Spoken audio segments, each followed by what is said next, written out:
Welcome back to the Jailani Champions. Jailani media நியூஸ்க்கு வரவேற்கின்றோம். 2026ல நம்ம பாடசாலை வரலாத்துல ஒரு புது அத்தியாயம் ஆரம்பிக்க போகுது. அதுதான் ஜெயிலானி சாம்பியன்ஸ் டிராஃபி. இது வெறும் ஒரு கிரிக்கெட் டோர்னமெண்ட் மட்டும் இல்லைங்க. நம்ம சமூகத்தை ஒன்னா இணைக்கிற ஒரு புது பாரம்பரியத்தை உருவாக்குற ஒரு மிகப்பெரிய முயற்சி. வாங்க இதோட நோக்கம் என்னன்னு இன்னும் ஆழமா பார்க்கலாம்.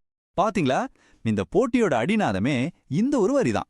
இது வெறும் ஜெயிக்கிறத பத்தினதில்ல, நம்ம பாடசாலை சமூகத்தை இன்னும் வலுவாக்கி நம்ம மாணவர்களோட ஒட்டுமொத்த வளர்ச்சிக்கு உதவுறது தான் இதோட உண்மையான இலக்கு. சோ இது ஏதோ ஒரு வருஷத்தோட முடிகிற விஷயம் கிடையாது. இது ஒரு புது பாரம்பரியத்தோட ஆரம்பம். முறையா நடக்க போற இந்த பேக் டு ஸ்கூல் ஈவெண்ட் நம்ம பாடசாலைக்கு ஒரு புது அடையாளத்தை கொடுக்க போகுது. சரி, இப்போ விஷயத்துக்கு வருவோம். இந்த பிரம்மாண்டமான கொண்டாட்டம் எப்படி நடக்க போகுது? இது ஒரே நாள்ல முடியற மேட்டர் இல்ல, பல நாட்கள் நடக்க போற ஒரு திருவிழா. மறக்காம உங்க கேலண்டர்ல இந்த தேதிகளை குறிச்சு வச்சுக்கோங்க. புது வருஷம் பிறந்த உடனே ஜனவரி 2, 3 அப்புறம் 4 இந்த 3 நாளும் நம்ம ஊரே கொண்டாட்டத்துல அதிரப் போகுது. ஆனா நில்லுங்க, இது வெறும் கிரிக்கெட்டோட முடியல.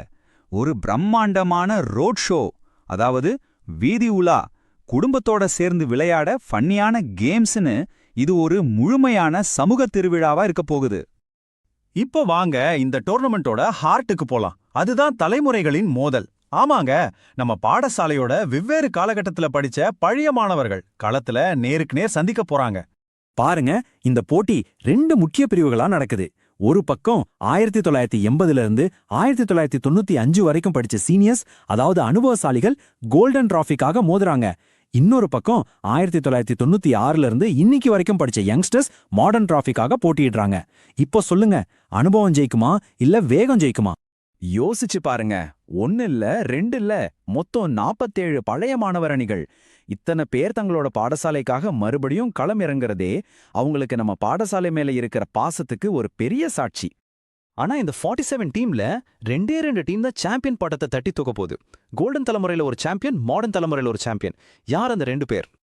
இந்த போட்டி ஆரம்பிக்கிறதுக்கு முன்னாடியே இதுக்கான ஆர்வம் ஊர் முழுக்க பரவ ஆரம்பிச்சிடுச்சு. அது எப்படி நடந்ததுன்னு பார்க்கலாமா?